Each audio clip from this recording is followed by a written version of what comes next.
Hello, my name is Lavanya and I'm working as a business lecturer. So, in this summary video, the concepts that we are going to cover is national income and the cost of living under macroeconomics. Yeah, so this is all about principles and applications of macroeconomics, and this is lecture 3 summary video. So, in today's session, we are going to look into what is economy's income and expenditure, and we're also going to look at how to measure an economy in terms of GDP and GDP components, and how GDP is being calculated, and the connection between GDP and economic well-being, consumer price index, and we're also going to look into what is inflation and hyperinflation. Yeah. So as this is a summary video, I'm going to briefly touch on all these topics, the session outcomes for today. Yeah. So to begin with, measuring the economy. So economy is all about a country. So when we have to measure the economy, we should know how well a country or an economy is performing, right? Whether the economy is growing, whether they're doing good, or whether the economy is performing very low, whether the economy is contradicting. So we have to know about how well the economy is performing. And for that purpose, we have some indicators to tell us or to make us understand how the economy is performing, right? So, and the first one is gross domestic product. So, in short, it is called GDP, that is gross domestic product.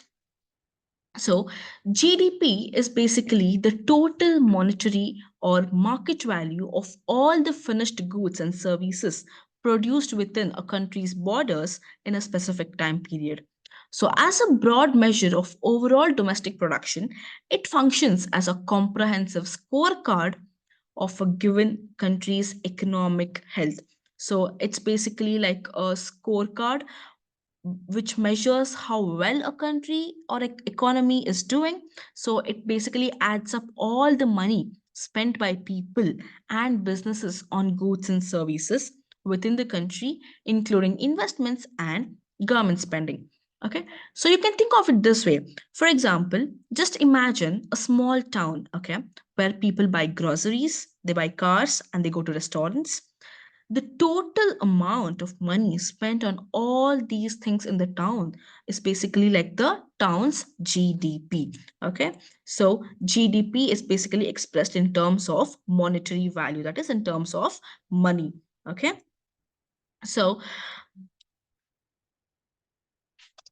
um, to calculate this GDP, there are different approaches to calculate. Yeah, so if you look at this, measuring GDP, so we have production method, that is also called market value of final goods and services, expenditure method, and income method or income approach. So these are the different ways that countries can use to calculate how much is their GDP. That is, these are the ways of measuring GDP. Okay, so if you look at the expenditure approach, that is the most commonly used approach for calculating the GDP of an economy. Now, let me explain these measures one by one to you. Okay, so if we talk about the production or the value added approach.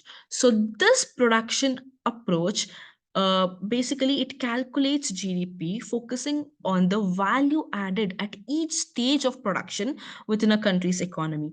So in simpler terms, it looks at how much value is created by each business or industry when they produce goods or services.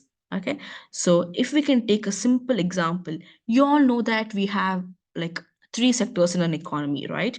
The primary, the secondary, and the tertiary sector. So basically, it's called the agriculture, manufacturing, and retail sector. Yeah. So, for example, in an agriculture sector, farmers they produce wheat, and the value of the wheat produced is, let's keep it $100. The manufacturing sector, then processes the wheat into bread. So when they do that, they're adding value of additional $50. So finally, the retail sector sells the bread to customers. They're adding an additional value of $30. So to calculate the GDP using the production approach, we have to sum up the value added at each sector, or the value added by each sector. Okay, so the GDP will be 100 plus 50 plus $30. That is equal to $180. So the GDP of this economy using the production approach is $180. So basically, the value added at each stage of production is being calculated under production or value added approach. Now, talking about the second approach, that is expenditure approach. As I told you, this is most widely used. Okay.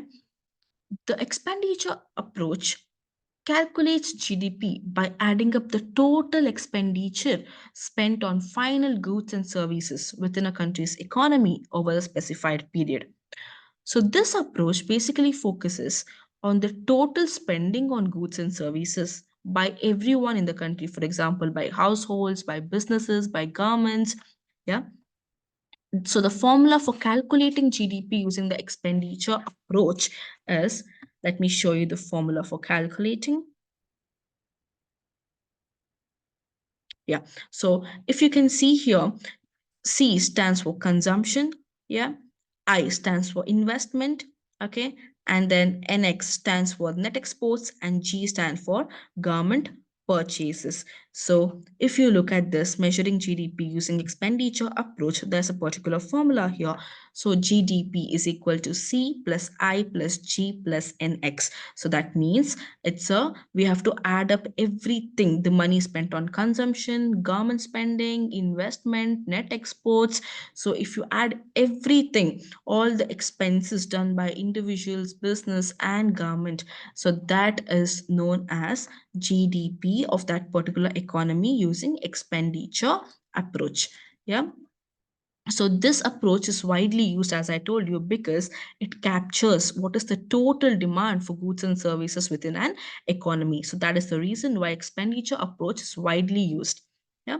So now let us go back to the last one, that is income approach. So as the name itself tells, income approach. So in this particular approach, it calculates GDP by adding up the total income earned by individuals and businesses within a country's economy over a specific period. I can tell you this approach is completely opposite to what we're studying in expenditure approach. Yeah, so this approach focuses on the total income generated from the goods and services, including wages, like profits, rent, and taxes.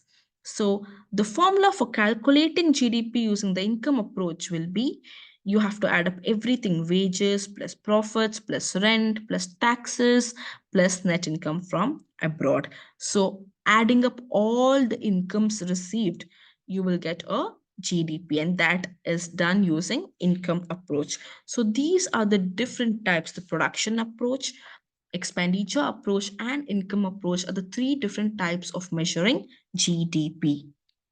Yeah. So now let us see the next topic, GDP as a welfare measure. Okay. So when we're talking about GDP and economic well-being, do you think okay, so as you all know that GDP calculates all the value of the goods and services produced in an economy, or the money spent by people, or the income earned by people, business, and government. So it is calculating all of this, yeah, but it doesn't necessarily reflect the well-being of the citizens comprehensively. Okay, so let me just give you an example. Suppose, let us consider the US GDP increases by 3% over the year due to increased consumer spending, investments, government spending, and positive net exports. This may indicate, so when there's an increase in the GDP by 3%, so what does it indicate? It indicates that there's economic growth, but it doesn't tell us if people are happier, if people are healthy, or if they're better educated, right? So that is what we are talking about: economic welfare or economic well-being. So if there is significant income inequality in the US, with a few people becoming much richer while others are still struggling with poverty, then the GDP growth, the growth of 3%, will not reflect the well being of the entire population. So, what I'm trying to tell is GDP is a valuable tool for measuring economic activity, okay, but it might not consider other factors such as how income is being distributed, whether everybody is having access to healthcare and education, environmental sustainability. So all these factors are not being considered by while calculating GDP. Yeah, so that is what we're studying here. So you can just have a look. GDP does not account for intangible people values like just crime rates. It doesn't consider what is the crime rate in an economy, the traffic congestion, sense of community. You can see here income inequality. It doesn't take into consideration whether people are happy or healthy, or if there are any illegal transactions, or if there is corruption. So all these non-market activities are omitted by GDP. GDP only measures the market transactions. Yeah. So this is something like a drawback of GDP. Okay. So you can rely on GDP, but you cannot tell that GDP is the only measure to indicate the economic growth, but it might be just one of the measure to indicate the economic growth of an economy. So in this lecture, you have some class activities where you can find these activities on Moodle. So these are case studies. It's a macroeconomics case study related to problems in measuring GDP. So kindly refer to them, solve those case studies, and you can enhance your knowledge about GDP. Yeah. So moving on to the next topic, I want to talk to you about, yeah, consumer price index. So, consumer price index and inflation are related. So, CPI is basically a measure of the cost of living during a particular period. This is more commonly known as the rate of inflation. So, the relationship between CPI, that is consumer price index, and GDP, okay, is at the heart of all government macroeconomic policy. So, if we look at what is inflation, so inflation is basically when there is a rise or when there's an increase in the prices of goods and services over a given period of time, that is known as inflation. So inflation is a, it's typically a broad measure such as overall increase in prices or the increase in the cost of living in a country. Yeah, for example, the rent that you might be paying this year compared to the previous year might be a bit higher, correct? There might be increase in the rent, that you might be paying higher taxes, or you might be paying higher bills, your utility bills, yeah, or you might be paying higher amount of money for your groceries or any other products that you want to buy compared to previous year. So that is known as inflation. Yeah. Now let us look into what is hyperinflation. If you see in this image, yeah, so this is a situation which has happened in Zimbabwe, you know, where people had to take out like trillions of money from their, savings just to buy a tissue roll. If you can see here, if you can understand the different, the relationship between these two images, a lady had to take out all her savings just to buy one tissue roll. Yeah, so that is known as hyperinflation. It's basically a rapid inflation, okay, where the prices of goods and services increase rapidly without any control. Yeah, so this is basically the summary of today's lecture about GDP. What are the different ways of measuring GDP, consumer price index, inflation, and hyperinflation? You can find these slides on Moodle, and also there are some activities attached with these slides. Please make sure you work on them and enhance your knowledge about these concepts. For any further doubts, you can contact your lecturer during the live class or by email. Thank you so much.